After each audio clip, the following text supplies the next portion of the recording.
이제까지 우리가 계속해서 살펴보는 것처럼 여호수아 13장부터 21장까지가 요단강을 건너서 요단강 서편에서부터 그 땅을 분배하는 내용이 14장부터 됐다면 13장은 요단강 동편 땅을 분배하는 땅 분배에 대한 내용이 21장까지 진행이 되고 있습니다. 우리는 그래서 그 땅 분배 과정 중에서 특별히 개인적으로 땅을 요구한 그 사건들에 대해서 함께 살펴보고 있습니다. 갈렙에 대해서, 그리고 지난주 악사에 대해서, 그리고 오늘은 요셉 자손의 땅 요구와 관련된 그러한 이 땅 요구가 어떤 의미가 있는지를 함께 살펴보려고 합니다. 사실 이 땅을 분배하는 과정은 자신들의 생명과 사실은 연관되기 때문에 매우 치열할 수밖에 없습니다. 조금 더 좋은 땅, 조금 더 넓은 땅을 차지하려고 서로 이런저런 이권에도 개입하고 혹은 인맥을 동원하기도 할 것이고, 그런 여러 많은 일들이, 그냥 이것을 가만히 둔다면 제대로 땅 분배에 대해서 어떤 누구도 쉽게 수긍하기가 어려울 겁니다. 그래서 이 모든 땅 분배의 과정을 제비뽑기라고 하는 방식으로 진행했다는 것을 14장에서 그 시작 지점부터 밝히고 있습니다. 이 제비뽑기도 그냥 여호수아 혼자 한 것이 아니고 제사장 엘르아살이 함께 했고 이스라엘 각 지파의 족장들이 함께 제비뽑기에 참여했습니다.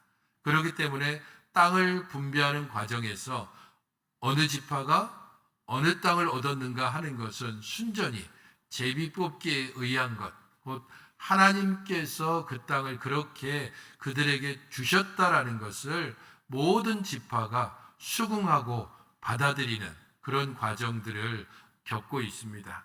하지만 중간중간에 자신들의 땅을 요구하는 경우가 나오는데 갈렙이 그러하고 악사가 그러하고 오늘 요셉이 또한 그렇습니다. 갈렙의 요구는 매우 긍정적이고 당연한 약속에 근거한 것이었습니다. 그는 하나님께서 이전에 모세를 통해서 약속하신 것을 45년이 지난 후에 여전히 그 약속을 붙들고 여호수아에게 그 땅, 곧 쉽게 점령하기 어려운 거인들이 있는 땅, 강력한 성읍, 높고 견고한 성읍이 버티고 있는 그 땅을 자신에게 달라라고 요구했습니다. 그리고 하나님께서 만약 함께 하신다면 내가 충분히 그 땅을 점령할 수 있습니다라고 갈렙은 말했고, 여호수아는 그 뜻을 받아들여서 그 땅을 갈렙에게 주었고 갈렙은 그 땅을 점령했습니다.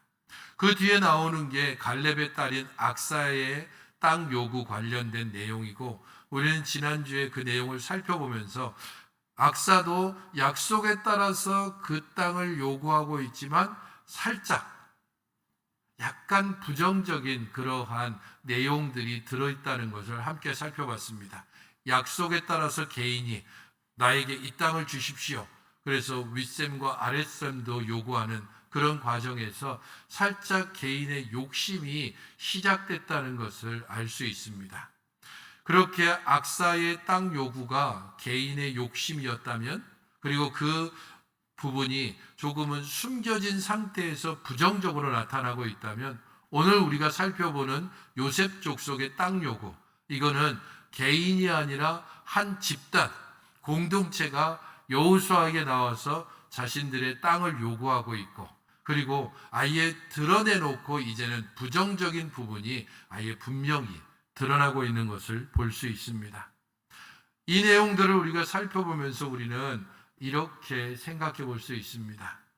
사람이란 정말 어쩔 수 없구나.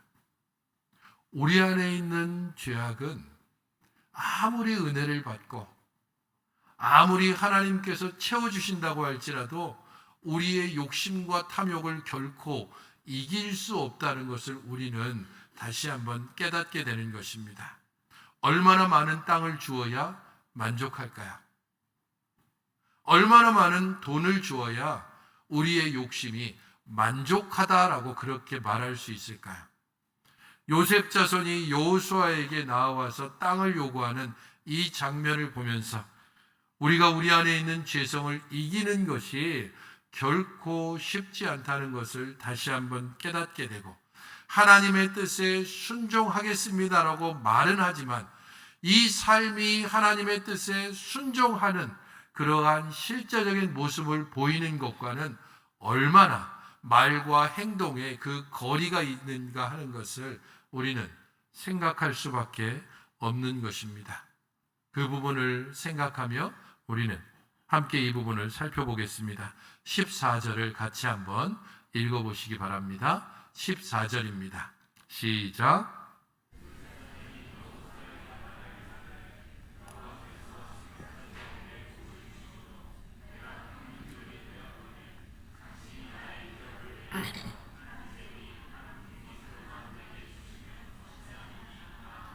오늘 이 짧은 14절부터 18절까지의 내용은 요셉 지파의 요구, 그리고 여호수아의 답변, 다시 요셉 지파의 요구, 여호수아의 답변, 그렇게 두 대화로 이루어져 있습니다.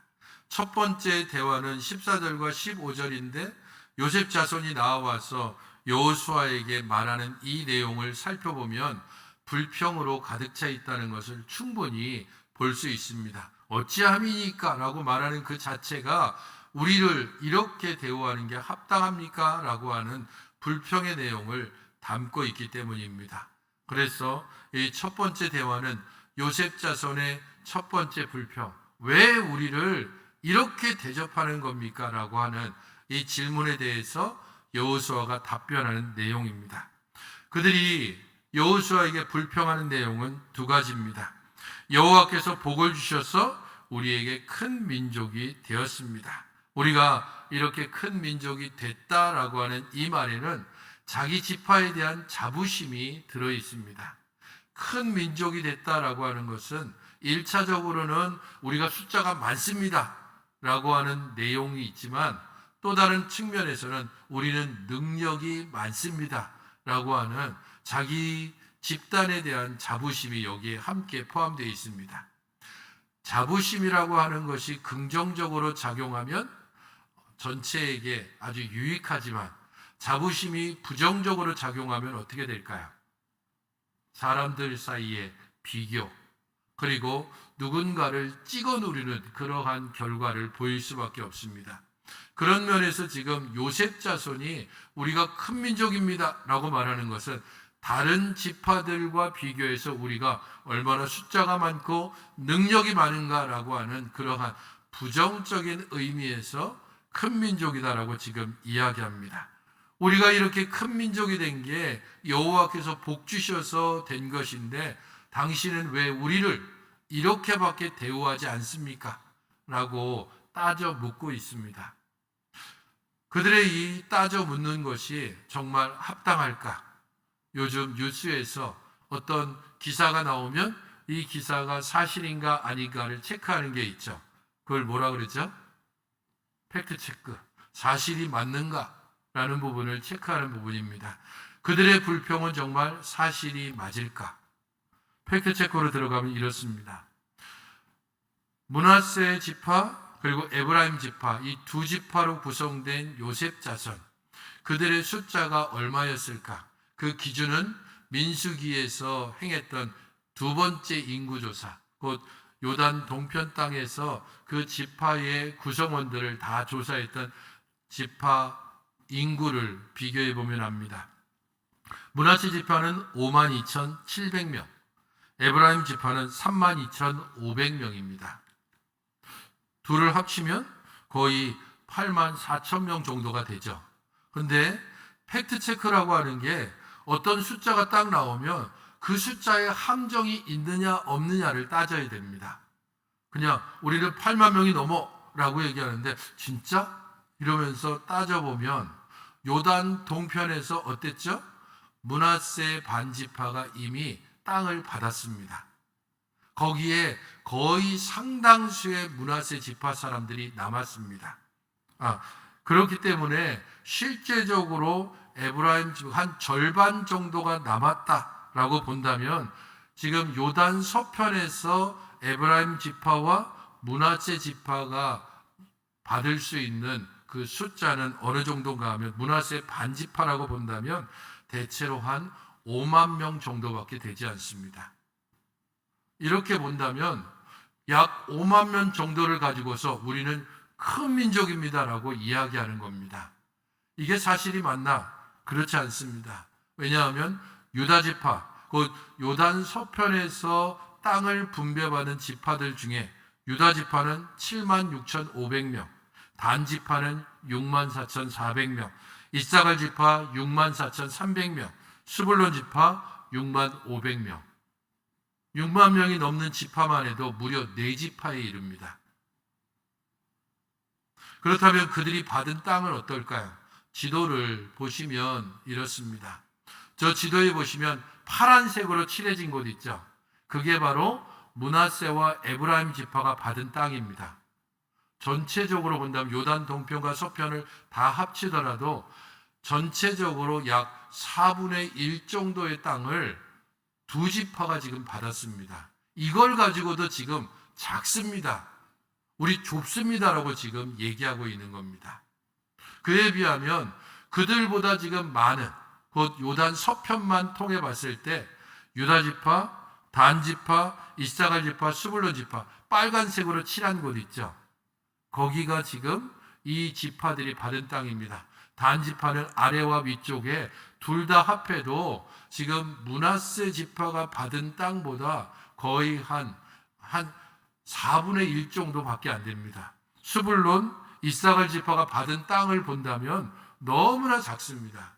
그런데 그들이 지금 여호수아에게 와서 아니 우리가 6만 명이 넘는데 겨우 요 정도 땅을 줍니까? 라고 그들이 불평하지 않았습니다. 하나님께서 주관하시는 그 제비 뽑기에 대해서 이들은 수긍하고 작은 땅이라도 받아들였습니다. 그들이 지금 요구하는 두 번째 불평, 왜 한 제비 한 분깃만 주느냐라고 말합니다.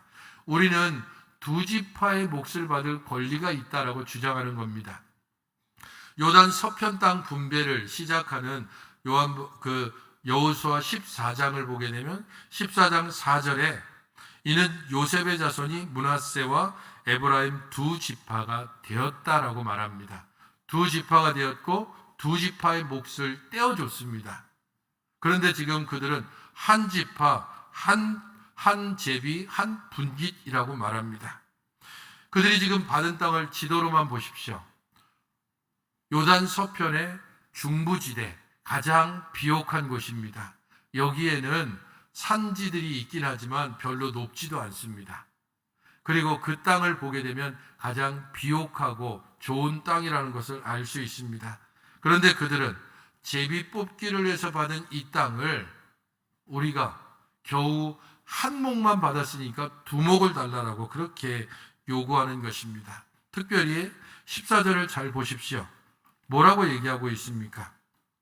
당신이 나의 기업을 위하여 라고 말하고 있습니다. 이 당신은 누구죠? 여호수아겠죠. 그런데 여호수아가 혼자 제비 뽑았습니까? 누구와 함께 했다고 했죠? 제사장이 함께 했고 각 지파의 대표자들이 함께 했습니다. 그런데 지금 콕 집어서 당신이라고 얘기하고 있습니다. 말로는 앞에 있는 여호수아를 얘기해 당신이라고 얘기하지만 그 손가락의 끝은 사실 누구를 가리키는 것과 같죠? 하나님을 가리키는 겁니다. 하나님을 향해서 지금 불평불만을 쏟아내는 겁니다. 하나님, 아니 우리한테 복 주셨고 그래서 우리가 이 정도 됐는데 그러면 우리에게 합당하게 좀 더 많은 땅을 주셔야 되는 것 아닙니까? 여호수아에게 말하지만 하나님께 불평을 쏟아내는 것과 같다는 겁니다. 제비를 통해서 주신 하나님의 뜻을 온전히 거부하고 자신들의 욕심을 아예 밖으로 드러내고 있습니다. 야고보서 1장 15절은 욕심이 잉태한 즉 죄를 낳고 죄가 장성한 즉 사망을 낳는다라고 말씀하고 있습니다. 요셉 자손의 이 요구, 그들이 명백히 욕심으로부터 나오는 이 요구는 결국 그들의 욕심을 지금도 드러내고 이후에 이스라엘을 가나안 땅에서 남과 북으로 갈라놓게 됩니다. 솔로몬이 죽고 난 후에 그의 아들이 왕위에 오르자 이스라엘 백성들이 가서 솔로몬 왕이 우리들에게 너무 많은 세금을 어깨에 짐을 지었으니까 이 세금을 좀 감면해 주십시오라고 요구하자 잠시 생각해 보겠다라고 하고 잠시 시간이 지난 후에 말합니다. 아버지가 너희들에게 채찍으로 했다면 나는 정갈로 너희들을 다스리겠다라고 말합니다. 절대로 세금 감면 못 해줘. 그러자 에브라임과 므낫세 지파가 주동이 돼서 다윗 집과 우리는 상관없다라고 얘기하면서 10지파 반이 독립해서 북이스라엘 왕조를 만듭니다. 그 대표자가 에브라임과 므낫세입니다. 이때에도 욕심을 드러냈다면 그들의 그 욕심의 결정판은 남과 북으로 이스라엘을 갈라놓는 것이었습니다.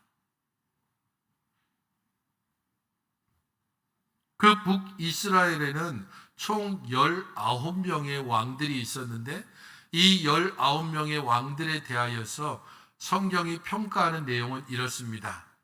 악하다, 조금 더 악하다, 더 악하다, 심히 악하다.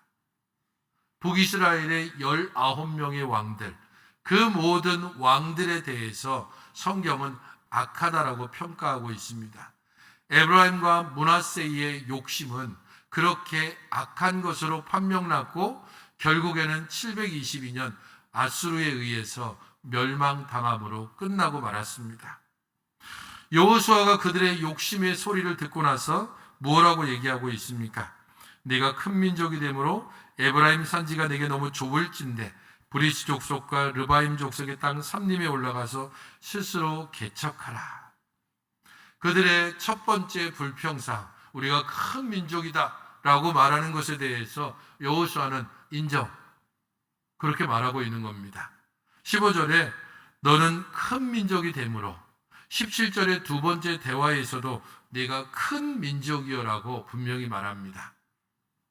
근데 이 부분을 인정이라고 얘기할 수 있지만 한국말이라고 하는 게 성조나 어조가 어떠냐에 따라서 차이가 굉장히 나죠. 잘했어 라고 말하는 것과 잘했어 라고 말하는 건 다르다는 거죠. 그런 면에서 어쩌면 네가 큰 민족이 되므로 라고 하는 말을 굳이 한국말로 번역한다면 이렇게 번역할 수 있습니다. 그래, 네가 큰 민족이라며 어느 정도쯤 부정적이고 그리고 그들의 말에 대하여서 살짝 기분 나쁜 마음을 품어서 이렇게 여호수아가 인정하지만 조금은 좀 니들 그렇게 말하는 게 맞나? 라고 말하는 것과 같습니다. 그렇기 때문에 그가 이렇게 그 뒤에 말하는 말에 주의를 기울여야 됩니다. 뭐라고 얘기하고 있습니까? 스스로 개척하라 라고 말합니다. 너를 위해서 개척하라. 너 자신을 위해서 개척하라 라는 말입니다. 하지만 여기서 주목해야 하는 건 개척하라 라고 하는 이 단어가 가지는 의미입니다.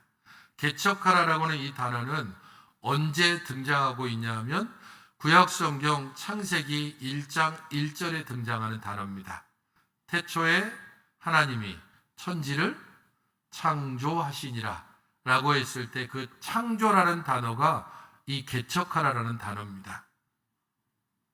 바라라고 쓰여지는 이 히브리어 단어, 그 단어는 하나님이 창조하셨다라고 했을 때 쓰여진 단어입니다. 근데 문제는 이 바라라고 하는 단어가 두 가지 의미가 있습니다. 하나는 창조하다, 여기서는 개척하다라는 의미로 쓰였지만 일반적으로 매우 긍정적인 의미에서의 창조하다라고 하는 의미가 있다면 조금은 부정적인 의미로 쓰여지기도 합니다. 뚱뚱하다, 비대하다라는 의미도 있습니다. 여호수아는 어떤 의미로 개척하라라고 했을까요? 긍정적으로 해석하면 이렇게 볼 수 있죠. 비록 거기에 살림이 우거져 있다. 그렇지만 너가 큰 민족 아니냐? 그렇다면 너 스스로를 위해서 그 땅을 개척하라라는 것입니다. 그 땅을 개간하고 경작하고 하나님께서 창조하듯이 너희들이 그 땅을 새롭게 개척해야 한다. 요셉 자손을 격려하면서 도전해라, 개척해라 라고 그렇게 긍정적으로 이 단어를 사용했을 수 있습니다. 부정적인 의미로 사용했다면 어떤 뜻일까요? 이 부정적인 의미로 사용했을 때 그 땅이 우리가 생각하기에 좁다라고 얘기했을 때 이 좁다라는 단어가 누른다 혹은 가둔다라는 의미가 있습니다. 요셉 자손이 말한 것은 이것입니다. 그 땅을 우리에게 줬는데 우리가 거주하기에는 너무 눌려요. 너무 좁아요. 우리가 거기에 갇혀있는 느낌이에요. 이렇게 지금 하소연을 했습니다. 그렇기 때문에 지금 여호수아는 여기에 대하여서 이렇게 말하고 있는 겁니다. 너희들이 정말로 그 땅에 대해서 좁은 느낌을 가지고 있고 갇혀있는 느낌을 가지고 있다면 그렇다면 네 욕심대로 한번 해봐라. 네 욕심껏 그 땅을 한번 늘려봐라. 그 땅을 뚱뚱하게 만들고 비대하게 만들고 그래서 네가 욕심하는 대로 그 땅을 한번 얻어봐라 라고 하는 의미로서 부정적인 의미로 사용된다는 겁니다. 어떤 것일지 사실 분명하지는 않지만 모든 것들은 결국은 그 흐름에 따라서 뉘앙스를 파악해야 됩니다. 그렇게 본다면 지금 스스로 개척하라라고 하는 여호수아의 이 말은 어느 정도쯤은 부정적으로 니들 너무 욕심이 많아. 아니 그 많은 땅을 받고도 아직도 욕심을 가지고 나에게 이 정도 요구한다고? 그러면 알아서 스스로 그 욕심을 채워봐 라고 말하는 것과 같습니다. 두 번째 대화는 이렇습니다. 산간지방은 넉넉한 땅이 아닙니다. 그리고 거기에 있는 사람들은 철병거를 가지고 있습니다. 가나안 사람들이 거기에 거하고 있습니다. 이렇게 지금 그들이 말하고 있습니다. 이 두 번째 대화에서 요셉 자손이 왜 여호수아에게 왔는지 이제 그 속셈을 어느 정도 확실하게 드러내고 있습니다. 제비를 뽑아서 제법 넓은 땅을 얻었습니다. 중심부 지역이고 비옥한 토지인 것을 알겠습니다. 그런데 그 땅을 딱 가보니까 가나안 사람들이 여전히 그 땅에 살고 있습니다. 남들은 이미 점령한 지역을 받았는데 근데 지금 자신들이 받은 땅에 가나안 사람들이 살고 있습니다. 그리고 거기에 철병거를 가진 최신식 무기를 가진 사람들이 거기에 있으니까 우리가 이렇게 힘든 땅을 꼭 받아야 되나? 또다시 싸워서 이 땅을 얻어야 되나? 이미 점령한 땅, 좀 쉽게 얻을 수 있는 땅이 없나? 그렇게 해서 지금 여호수아에게 달려가서 그 땅이 좁습니다. 우리를 이렇게 대우해서는 안 됩니다라고 먼저 넌지시 떠보고 그게 안 되니까 지금 아예 드러내놓고 내가 이렇게 말하는 이유는 그러면서 거기에 철병거가 있어요. 거기는 지금 산간지방이고 그래서 가나안 사람들이 지금 득식을 거리고 있어요. 좀 이미 다 평정된 그런 땅을 좀 줄 수 없느냐라고 여호수아에게 말합니다. 그들은 자신들의 욕심을 숨기고 이제는 조금 더 드러내면서 그 땅에 대해서 불평하듯이 말합니다. 넉넉하지 못합니다. 가나안 사람들이 있습니다. 철병거가 있습니다. 이 말들을 자세히 생각해 보면 45년 전이 아니죠. 이미 50년이 훨씬 지났을 때 모세가 12명의 정탐꾼을 가나안 땅을 정탐하게 했고 그들이 40일 동안 그 땅을 다 정탐하고 돌아온 후에 그 땅에 대해서 말했는데 10명의 정탐꾼이 말한 내용은 이렇습니다. 10명의 정탐꾼이 민수기 13장 28절 29절에서 그 땅에 대해서 이렇게 말했습니다. 그러나 그 땅 거주민은 강하고 성읍은 견고하고 심이 클 뿐 아니라 거기서 아낙 자손을 보았고 아말렉인은 남방 땅에 거주하고 헤린과 여부스인과 아모리인은 산지에 거주하고 가나안인은 해변과 요단가에 거주합니다. 그들이 이 말을 하는 바로 앞부분 민수기 13장 27절에서 그들은 이렇게 얘기했습니다. 그 땅은 과연 젖과 꿀이 흐르는 땅입니다. 그리고 자신들이 어깨에 메고 왔던 포도송이 혼자서 들 수가 없어서 작대기를 가지고 포도송이를 꿰어서 두 사람이 들고 왔던 그 거대한 포도송이를 이것이 그 열매입니다라고 말했습니다. 그리고 그렇게 말한 이후에 곧바로 그러나 라고 말하면서 그 땅에 대해서 좋지 않은 말을 막 쏟아내기 시작합니다. 강하고 견고하고 가나안 사람들이 거하고 거인들이 있고 그러니까 우리는 그 땅에 들어갈 수 없습니다. 우리는 메뚜기와 같은 존재입니다라고 말을 하는 겁니다. 그들이 그렇게 50여 년 전에 이야기한 그 말들을 지금 요셉 자손이 그 땅에 대해서 말하는 이 16절의 말에 나옵니다. 그 산지는 우리에게 넉넉하지 못합니다. 골짜기 땅에 거주하는 모든 가나안 종족에는 베스안과 그 마을들에 거주하는 자이든지 이스라엘 골짜기에 거주하는 자이든지 다 철병거가 있습니다. 자신들의 영토를 둘러싸고 있는 사람들이 철병거를 가지고 있다. 가나안 사람들이 거주하고 있다. 이렇게 말하고 있는데 이것도 팩트체크에 들어가면 이렇습니다. 그들이 지금 얘기하는 베스안과 이스라엘 골짜기에 거주하는 사람은 자신들이 점령해야 될 땅이 아닙니다. 그 점령할 땅의 주변부에 있는 사람들입니다. 그리고 철병거를 얘기하고 있는데 철병거 그것은 산지에서는 무용지물입니다. 저 개화산, 저기 우장산 그런 산에서 마차를 몰고 가는 그런 싸움을 할 수 있겠습니까? 산지에서는 철병거라는 게 전쟁에서 별로 소용이 없습니다. 그것은 어찌 보면 핵무기처럼 그야말로 우리 철병거 있어 이렇게 과시용으로만 사용될 뿐이지 실제 전쟁에 사용되기는 어렵습니다. 그런 면에서 본다면 그들의 말은 과장되어 있습니다. 과장된 공포, 과장된 두려움으로 욕심을 드러내고 있습니다. 여호수아는 평지를 점령하라라고 말한 게 아니라 삼림 곧 에브라임 산의 숲지대를 개척하라라고 그들에게 다시 이야기합니다. 너는 큰 민족이 아니냐? 산지에 삼림이라도 개척하면 네 것이 될 것이다 라고 말했습니다. 추가전 땅이 필요하냐? 그 땅에 갇혀있다고 답답하다고 생각하냐? 그러면 너희들이 스스로 땀 흘려서 개척해라. 함께 우리가 개척했던 그러한 땅을 욕심스럽게 요구하지 말고 너희들이 충분한 힘이 있다고 말한 그대로 그 힘을 가지고 너희들이 개척해보라. 그 땅을 좀 늘려보라라고 말합니다. 가나안 족속이 철병거를 가졌고 강할지라도 네가 능히 쫓아낼 것이다 라고 말합니다. 이 말은 그 철병거가 지금 그 전쟁에 소용없다라는 팩트체크도 있지만 철병거가 있다고? 그러면 그 철병거를 가진 민족들을 우리가 어떻게 이겼는지를 한번 생각해봐라. 이 가나안 전쟁이 무기로 이겼냐? 숫자로 이겼냐? 전략으로 이겼냐?